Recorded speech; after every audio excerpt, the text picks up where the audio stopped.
Hi everyone, welcome to my story channel. चलतु शुणा आजिर कहानीटी। मु हीरोइन हेबी। सिनेमा रे रोल पाइबाकु हेले तुमे कौन कौन करि परिबो?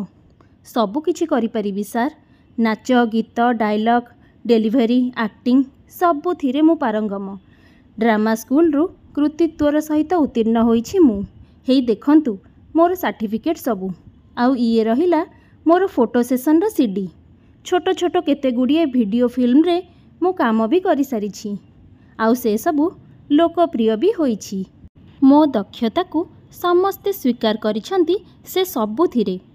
कहू कहू डायरेक्टर का हाथ को बड़ मोटा फाइलटा बढ़ाई देला नील आखि वाला झियोटी। तळु ऊपर जाए भल करी थरे निरीक्षण करि नै सारी अन्य मनस्क होई पड़िले डायरेक्टर।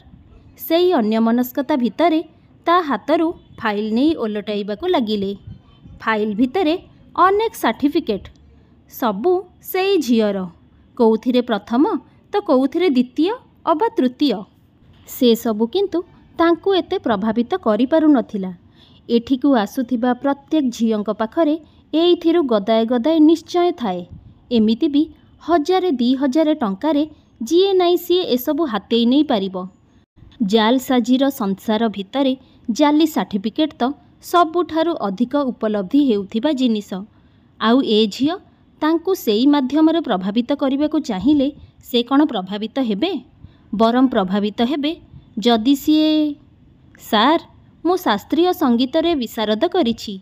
चाहिबे तो जे कौनसी गीत गाई सुनेई परिबी। लता, आशा, सुनिधि चौहान कहार गीत भी अबिकल गाई देई पारे मु। गंभीर स्वर को आउ टिके अधिक गंभीर करी डायरेक्टर महाशय कहिले। आउ थरे झियोटी उपरे निजर तृश्चित दृष्टि घुरेई आनिले। बगीचार सज फूल परी ताजा ताजा दिसुची तार मुखमंडल। कुंचु कुंचिया केसरू गोछे कांध देई छाती ऊपर को झुली पड़िछि। नील नील आखि तार कथा कहिला बेले चक चक करी उठुची। एमितिया झियोटे तांको आगामी सिनेमार नायिका हेले बेस खाप खाइजिबो रोल को। इंडस्ट्री रे चहल पड़िजिबो। किंतु तांकू की लाभ मिलिबो? पहिली सिनेमारू नायिका होई गले मुह बढ़िजिबो तार। ए पर्यंत सिनेमा जगत रे प्रवेश पाइनी बोली सार सार कही नेहुरा हेउछि। हेले थरे प्रवेश पाई गले याकू ताकू चिन्हि गले तांको उपकार को कोन आउ मने रखिबो? बरम सेतेबेले ता सहित कथा हेबाकू चाहिले तार अपॉइंटमेंट समस्तंकु सहित तांकू भी नेबाकू हेबो। सार बड़ आशा नहीं आपणक पाखकू मु आसीची। मते निराश करंतुनी सार। आम घरर अवस्था भल नहीं। बापा माँ सान भाई भौणी समस्तंकर दायित्व मो उपरे। काम करिबार थरे मात्र सुजोग दियंतु। आपणकू निराश हेबाकू पड़िबनी। आपणकर सबु काम मु करि देई पारिबी। सबु काम? कुटिल हसर रेखाटीए डायरेक्टर का ओठरे नाची उठिला। मस्त बड़ सुजोगटीए आपे आपे आसी आजी धरा देइछि। से ताकू हाथ छड़ा करिबे काहींकी? अच्छा, आजी रातिरे मोर जुहुबाला बंगला को तुमे आसी पारिबो। काहींकी सार? सेठी ही आमर स्थिर करा जाए आमे काहाकू को रोल देबू। माने दक्षता देखिकी काम। जदि भल लागिला तेबे हिरोइन, नहेले सार सिनेमा रे अभिनय करी पेट पोषिबाकू आसीछि। भल अभिनय करि पारे बोली समस्ते कहिबारु एई क्षेत्र रे निजर दक्षता प्रदर्शन करिबाकू मु चाहे। सम्मानर सहित बंचिबा पई सबु बेले संग्राम करि आसीछि। जदि आपणक मनरे किछि अन्यथा भाव थाए तेबे मते क्षमा करिबे। से सबु मु पारिबिनी। अपेक्षाकृत दृढ़ थिला नील आखिवाला झियर कंठस्वर। चमकी पड़िले भितरे भितरे से। आजी पर्यंत एपरी प्रश्न तांको केही पचारि पारेनी कि तांकर कौनसी दाबी को केही पादरे आड़ेई देइनी। से तो आउ एमिति सेमिति व्यक्ति नुहंती। इंडस्ट्री रो नंबर 1 डायरेक्टर। केवल इशारा करिदेबा मात्रे जोठी बड़ बड़ स्टार माने सबु किछि करिबाकू प्रस्तुत होई जांती। सेठी गोटिए नवागतर ए दुस्साहस। कठोर कंठरे कहिले, सिनेमा रे हिरोइन कोन मागणारे हेई जिबू? हिरोइन मानकर रोजगार केते जानिचु तो? କୋଟିରେ ଖେଳନ୍ତି ସେମାନେ। ସେମାନଙ୍କୁ ଛାଡ଼ି ତତେ ନେବା ମାନେ ଜୁଆ ଖେଳିବା, ତାହା ପୁଣି କୋଟି କୋଟି ଟଙ୍କାର ଜୁଆ।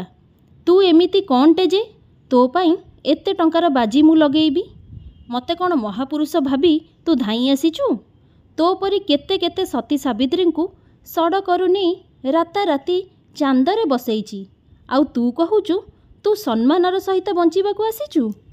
ସାଙ୍ଗମାନେ, କାହାଣୀଟିକୁ ଏନ୍ଜୟ କରିବା ସହିତ ଚ୍ୟାନେଲଟିକୁ ବି ସବସ୍କ୍ରାଇବ୍ କରିନିଅନ୍ତୁ ନା ପ୍ଲିଜ୍।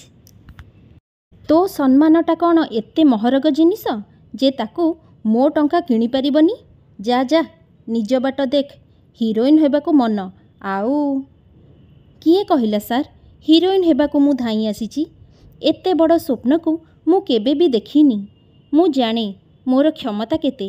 ଆମ ଭଳିଆ ଗରିବ ଘରର ଝିଅ କେବଳ ପେଟର ଭୋକକୁ ଶାନ୍ତ କରିବା ପାଇଁ କାମ କରେ, କୌଣସି ଲୋଭ ଲାଳସାର ବଶବର୍ତ୍ତୀ ହୋଇ ନୁହେଁ। ଆପଣଙ୍କ ଟଙ୍କା ଆପଣଙ୍କ ପାଖେ ରହୁ।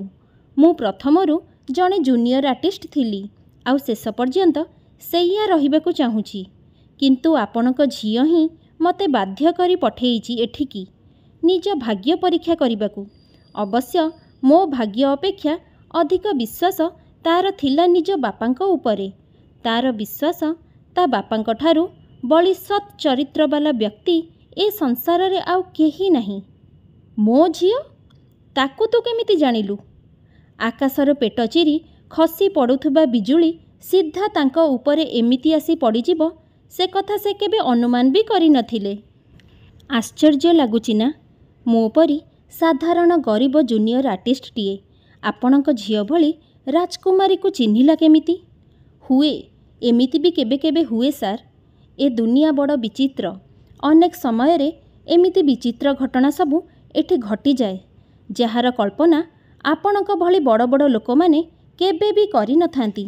ମହଲର ରାଜକୁମାରୀ ବି କେବେ କେବେ ରାସ୍ତା କଡ଼ର ଝିଅକୁ ନିଜ ବନ୍ଧୁ ଭାବରେ ସ୍ୱୀକାର କରିନିଏ, ଆଉ ତା ପାଇଁ ସବୁ କିଛି କରିବାକୁ ପ୍ରସ୍ତୁତ ଥାଏ। ବିପରୀତ ଗୁଣଧର୍ମୀ ପରସ୍ପରକୁ ଆକର୍ଷିତ କରିଲା ଭଳି ପରସ୍ପରର ଆକର୍ଷଣରେ ଆମେ ବି ବାନ୍ଧି ହୋଇଯାଇଛୁ। ସେ ମୋ ଆଗରେ ସିନେମା ଜଗତର ଭଲ ଦିଗ ବିଷୟରେ ଜଣେଇବାକୁ ସବୁବେଳେ ଚେଷ୍ଟା କରିଛି, ଯେଉଁଠି ଥରେ କି ଦିଥର ନୁହେଁ, ଅନେକ ଥର ପ୍ରତାରଣାର ଶିକାର ମୁଁ ହୋଇଛି। ମାତ୍ର ସେ କଥାକୁ ସେ କେବେ ବିଶ୍ୱାସ କରିନାହିଁ, ବରଂ ନିଜ ବାପାଙ୍କ ଉଦାହରଣ ଦେଇ ସବୁବେଳେ କହିଛି ଆସ ଭେଟ କରିବାକୁ। କାରଣ ତା ଦୃଷ୍ଟିରେ ତା ପିତାଙ୍କ ପରି ଆଦର୍ଶ ପୁରୁଷ ଯେଉଁ ଇଣ୍ଡଷ୍ଟ୍ରିରେ ରହିଛନ୍ତି, ସେ ଇଣ୍ଡଷ୍ଟ୍ରି କେବେ ବି ପଙ୍କିଳ ହୋଇ ନପାରେ। ଆଉ ଯଦି ବା ପଙ୍କିଳ ହୋଇଥିବ, ତେବେ ବି ତା ବାପା ପଦ୍ମ ଫୁଲ ପରି ସ୍ୱଚ୍ଛ ଆଉ ସ୍ନିଗ୍ଧ ରହିଥିବେ। ମୁଁ ତା କଥାରେ ନିଜର ଅସହମତି ଜଣେଇବାରୁ ସେ ମୋତେ ବାଧ୍ୟ କରି ଏଠିକି ପଠେଇଛି ତା ବାପାଙ୍କ ସିନେମାରେ ନାୟିକାର ଭୂମିକା ତୁଲେଇବା ପାଇଁ। ମୁଁ ଜାଣିଥିଲି ସେ ଏ ଲାଇନ୍ ବିଷୟରେ କିଛି ବି ଜାଣିନି। ମିଛ ଗୋଟିଏ ଧାରଣା ମନରେ ରଖି ସାରା ଦୁନିଆକୁ ସେଇ ଧାରଣା ଉପରେ ଆଖି ବୁଜି ବିଶ୍ୱାସ କରିବାକୁ ସେ ବାଧ୍ୟ କରୁଛି। ତା ଆଖିରୁ ସେଇ ଅନ୍ଧପୁଟୁଳିକୁ ଖୋଲି ଧରେଇ ଦେବାକୁ ହିଁ ମୁଁ ଚାଲି ଆସିଥିଲି। ତା'ର ଯୁକ୍ତି ଥିଲା ଏ ଇଣ୍ଡଷ୍ଟ୍ରିରେ ଜୁନିୟର ଆର୍ଟିଷ୍ଟ ହେବା ଖୁବ୍ କଠିନ, କିନ୍ତୁ ହିରୋଇନ୍ ହେବା ଅପେକ୍ଷାକୃତ ସହଜ।